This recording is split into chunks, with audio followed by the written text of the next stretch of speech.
Madam President, I rise today to express my concern about the nomination of Congressman Jim Bridenstine to be the NASA administrator. I will oppose his confirmation when the Senate votes this afternoon.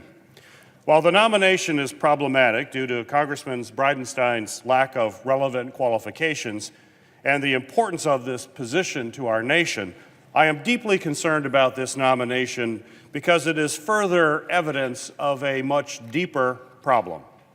I am concerned that this administration does not respect science, especially science in government institutions. So now let's look at the data. The Office of Science and Technology Policy, or OSTP, has 4 positions requiring political appointment, including the director, who also serves as the president's chief science advisor. The president has made zero nominations to OSTP and has now taken significantly longer than any other modern president to name a science advisor. Let's look at how the president's delay compares to past administrations on both sides of the aisle. Presidents Kennedy, Nixon, and Clinton all named a science advisor before they even took office. Presidents Reagan, Carter, and George H.W. Bush all named their science advisor within 4 months of taking office. President George W. Bush waited the longest, but he still chose to pick a physicist to fill the role by June of his first year in the presidency. When it comes to prioritizing science in the executive branch, President Trump is not normal. You could say this administration is an outlier or an anomaly. This is the same president who flirted with anti-vaccine conspiracy theories as a candidate and regularly suggested that climate change is a hoax.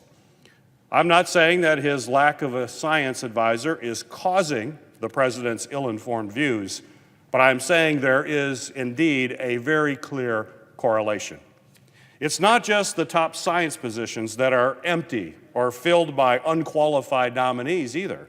A talk radio host and a political science professor was nominated to be the chief scientist at the U.S. Department of Agriculture. Political science may be interesting to all of us here in the Senate, but it doesn't have much to do with agricultural science. Of the 43 nominations the administration has actually made to science-related positions, almost 60% do not have advanced degrees in science or health-related fields. A White House that does not respect science will hold our nation back. We have historically been a leader in science, and it has unleashed trillions of dollars of economic growth and created millions of jobs. Investment in research and development has been the seed corn of growth for our country and for its economy.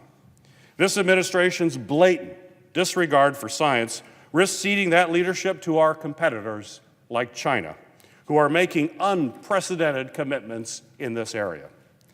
I do not believe that the Chinese government is pouring money into scientific research just out of intellectual curiosity. It is also because they know it will be the biggest driver of competitiveness and economic growth in the 21st century. Madam President, in addition to strong funding for basic research, we need smart, qualified individuals providing leadership across the American scientific enterprise to make sure that this money is being well spent. We need qualified leaders and scientific experts at OSTP, at NOAA, at NSF, at NIH, and we need them at NASA. NASA has upwards of 18,000 employees, 80,000 contractors, and a budget of $20 billion. NASA also is in charge of keeping our astronauts safe and inspiring a generation of young minds as we face a significant shortage of STEM professionals. NASA's research, science, and technology missions need a champion who understands and promotes nuances of the work being done by scientists on their team. In short, NASA needs an administrator who will be driven by science and not by politics. Looking at all the data from NASA to OSTP to the USDA, I can't help but reach the conclusion that this administration does not prioritize science, and this needs to change. I urge my colleagues to vote against Mr. Bridenstine's confirmation today, and I also urge the administration to wake up. Make science a priority in the White House and across the executive branch, and start nominating respected scientists to the remaining vacant positions. Madam President, I yield the floor.